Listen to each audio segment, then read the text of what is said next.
Salut à tous, bienvenue dans les brèves de l'Écho. Les autorités camerounaises ont déjà dépensé jusqu'à présent 8,8 milliards de francs CFA, soit 13,5 millions d'euros dans la lutte contre le coronavirus, a indiqué le responsable administratif et financier de l'unité opérationnelle en charge de cette riposte. Les dépenses ne sont pas homogènes et on ne doit pas percevoir cela sur le coût par malade. Il y a effectivement eu des dépenses sur les personnes en confinement et celles prises en charge dans des formations hospitalières. Mais il y a aussi toutes les dépenses effectuées pour acheter les équipements de protection pour les personnels médicaux, le relèvement des plateaux techniques et le financement de la décentralisation de la prise en charge dans les hôpitaux situés en région, a-t-il expliqué. Sans oublier de préciser pourquoi la prise en charge d'un malade peut coûter 250 000 francs CFA, voire 3 fois plus. Selon lui, les personnels malades admis dans un centre où ils sont peu nombreux ne permettent pas de réaliser les économies d'échelle sur les équipements jetables. Il faut aussi compter avec les frais d'alimentation et du processus funéraire en cas de décès, de même que l'investissement pour l'acquisition des tests, masques de protection et de l'ensemble des équipements qui permettent une prise en charge plus efficace de la pandémie, comme l'achat des lits d'hospitalisation et du matériel d'oxygénation. Dans un pays où l'accès à l'assurance maladie complète n'est pas généralisé, le gouvernement n'avait pas d'autre choix que de prendre la facture sur lui-même. À titre de comparaison, aux États-Unis, les patients du Covid-19 sont pris en charge selon qu'ils soient assurés. Un service qui coûte cher et varie selon les cas et va de 13 500 $, soit à 8,16 millions de francs CFA, à 40 216 $, soit à 24,3 millions de francs CFA par personne. Le gouvernement fédéral prévoit d'emprunter près de 100 milliards de dollars pour rembourser les dépenses engagées par les hôpitaux non remboursés par les assurances. Pour le Cameroun, les 8,8 milliards de dépenses engagées par le gouvernement ne sont pas tous sortis directement du trésor public. Près de 1,6 milliard de francs CFA seraient venus des entreprises et individus qui ont fait montre de solidarité envers l'État en signant des chèques directement au ministère de la Santé publique. On y ajoute aussi 500 millions de francs CFA de soutien de la Banque de développement de l'Afrique centrale.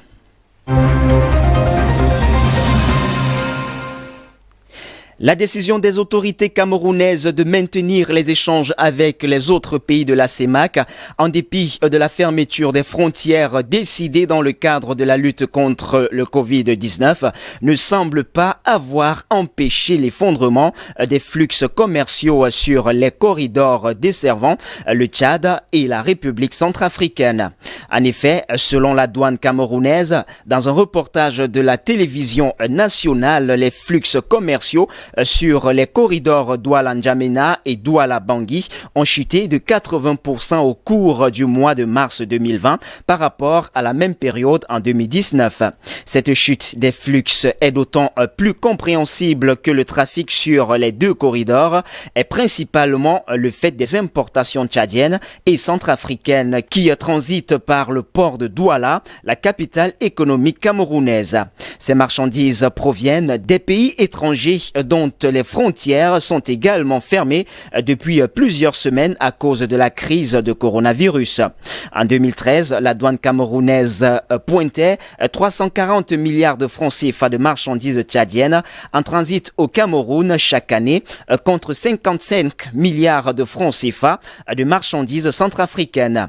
Mais avant l'arrivée de la crise de coronavirus, cette donne avait déjà beaucoup changé à cause non seulement du ralentissement de l'activité économique au Tchad depuis la chute des cours du pétrole brut de 2015, mais aussi l'insécurité en République centrafricaine déclenchée par la chute du président François Bozizé en 2013.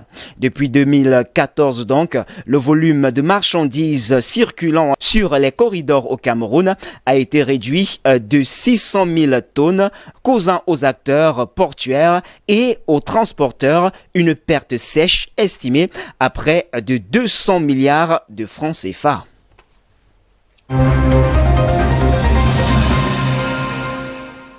En Europe, le groupe aérospatial Airbus joue sa survie en raison de la pandémie du Covid-19 et de la crise économique qui s'ensuit. Le fleuron industriel européen devra réduire plus de postes que prévu. Le président exécutif de l'entreprise l'a annoncé dans un courrier envoyé aux salariés. C'est une lettre à laquelle aucun des 135 000 salariés d'Airbus ne s'attendait. L'avionneur avait retrouvé en janvier sa place de numéro 1 mondial. L'entreprise envisage des réductions d'emplois potentiellement plus importantes que prévues. La branche défense et espace de l'entreprise avait déjà annoncé en février un plan de suppression de postes. Le trafic aérien mondial ne retrouvera pas son niveau d'avant la pandémie de coronavirus avant 2 à 3 ans, a prédit David Calhoun, le président de Boeing. Et depuis la mise en place des mesures de confinement, le groupe Airbus perd de l'argent à une vitesse inédite, écrit Guillaume Faury, le président exécutif d'Airbus. Les compagnies aériennes sont en difficulté et les livraisons d'avions ont cessé net.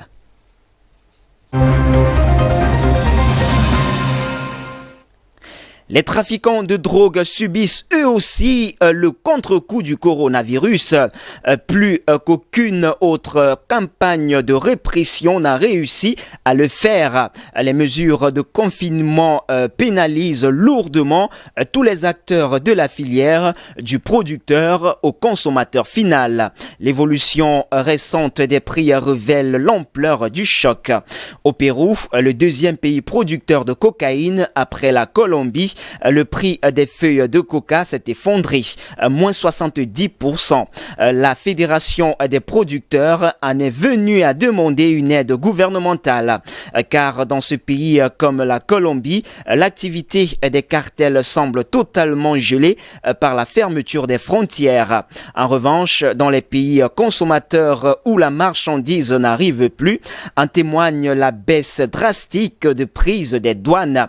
Les prix bondissent. Celui de la cocaïne a explosé au Brésil. Le cannabis est en forte hausse en Europe, comme les drogues de synthèse très répandues aux États-Unis, le fentanyl et surtout la méthamphétamine. Ces hausses sont souvent opportunistes. Les revendeurs ont largement anticipé une baisse de l'offre avant qu'elle ne se manifeste.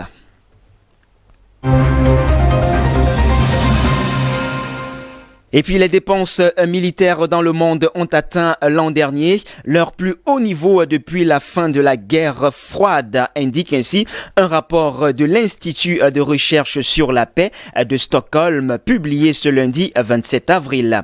Avec un total de 1782 milliards d'euros, soit 1917 milliards de dollars, les dépenses ont progressé de 3,6% en espace d'une décennie.